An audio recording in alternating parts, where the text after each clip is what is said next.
ሰላም እንዴት ቆያችሁ? ውድ የዜና ቻናል ቤተሰቦች፣ አሁን እየደረሰን በርካታ መረጃዎች አሉ። እነሱን እንነግራችኋለን። እናንተ እስከ መጨረሻው ተከታተሉ በአክብሮት እጠይቃችኋለሁ። ተዋናይ ሰላማዊት ማለፏ ተነግሯል። ህይወቱ አልፏል።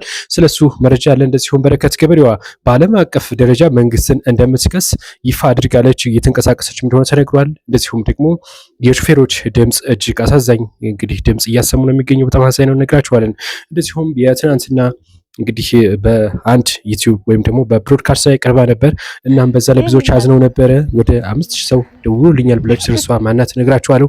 እንደዚሁም ደግሞ እንግዲህ በተለይ ደግሞ እንግዲህ ብር ለማግኘት ብለው በብልቱ ላይ ሃይላንድ የሞላ ሃይላንድ ያንጠለጠለው ግለሰብ ብዙዎች የተናገሩበት የሚገኘው እንደዚህ ያለ ነገር መደፋፈር እንግዲህ ስለሱም አንድ መረጃ ነግራችኋለሁ። ሌላው መረጃችን ደግሞ የሚሆነው ኢራን ኤክስፖርት እያደረገች ነው። ኢራን ነዳጅን በባቡር ኤክስፖርት እያደረገች እንደሆነ መረጃዎች ወጥተዋል።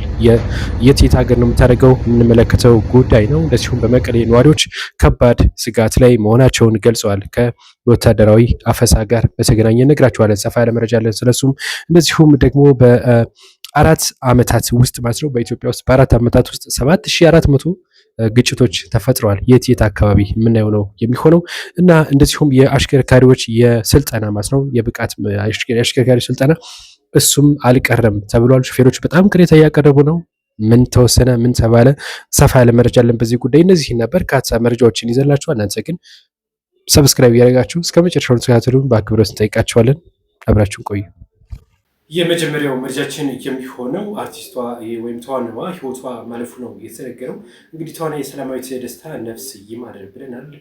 ዝምተኛዋ እንደዚሁ ጀግኒት ወይም ደግሞ ብዙዎች ምንም ብዙም አለሁ የማትል የሚሏት ሰላማዊት እንግዲህ ለበርካታ ፊልሞች፣ ቲያትሮች ብዙ እንግዲህ ሰርታለች። የቴሌቪዥን ድራማዎች ጭምር ሳይቀር ማለት ነው።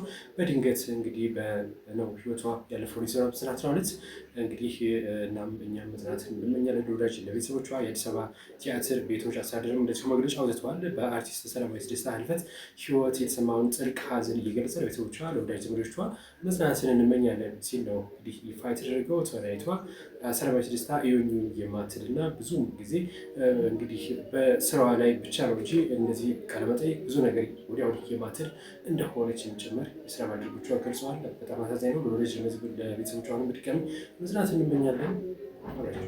በረከት ገበሬዋ ጉዳዩን ወደ ዓለም አቀፉ ፍርድ ቤት ልትወስደው እንደሆነ ገልጻለች። እንደሚታወቀው አዲስ አበባ ባለችበት ወቅት ታስራ እንደነበረ እና 14 ቀን አካባቢ ታስራለች።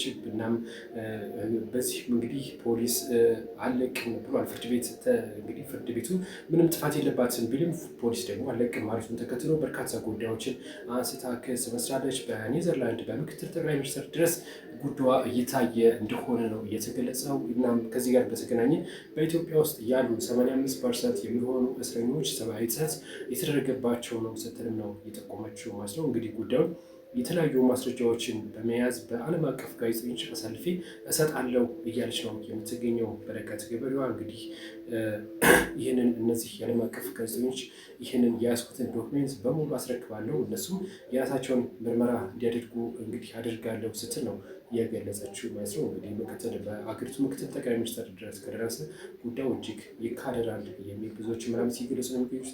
በኢትዮጵያ ውስጥም ላሉ ለበርካቶች 85% ለሚሆኑ እስረኞች ድምፅ ትሆናለች ተብሎ ተጠብቋል። ኢራን ነዳጅን በባቡር ኤክስፖርት እያደረገች እንደሆነ መረጃዎች ሊወጡ ነው የሚገኙት። በዶናልድ ትራምፕ እንግዲህ ሆርሙዝ ሰርጥ መዘጋጁ ይታወቃል፣ በአሜሪካ ማለት ነው። እናም ከዚህ ጋር በተገናኘ ወደቦቿ ምንም አይነት እንቅስቃሴ እንደማያደርጉ ይታወቃል፣ ነዳጅን ማለት ነው።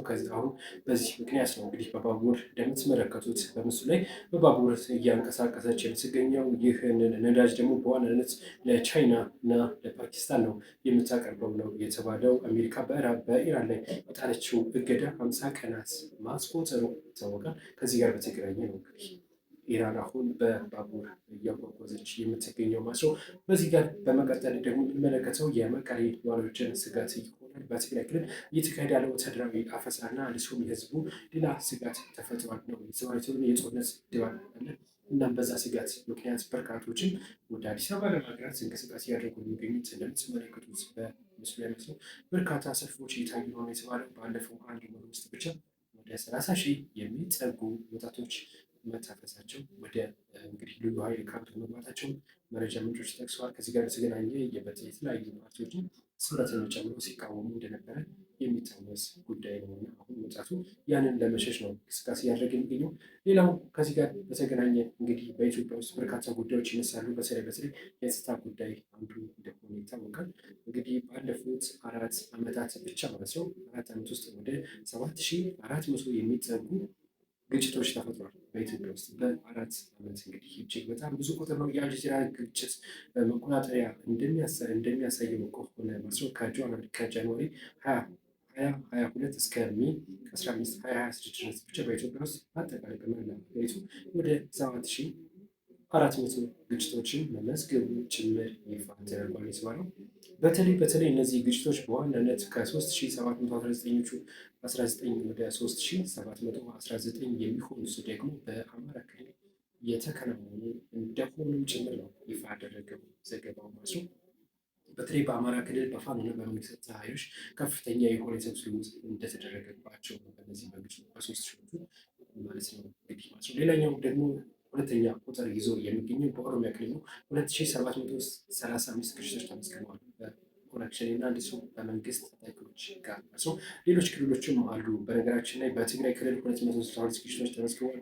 እንደዚሁም ደግሞ በምዕራብ ጋምቤላ ክልል ወደ 144 ግጭቶች ተመዝግበዋል ነው የተባለው። እንግዲህ በቅደም ተከተል እንደዚህ ተቀምጠዋል። እንግዲህ ባለፉት 4 ዓመታት ውስጥ ያለው ግጭት እጅግ ከባድ ጉዳቶችን ያስተናገደ እንደሆነ ጭምር ነው የአልጀዚራ ዘገባ የሚያመለክተው ማለት ነው። ቀጣይስ ምንድን ይፈጠራል የምናየው ይሆናል። ሌላኛው ከዚህ ጋር በተገናኘ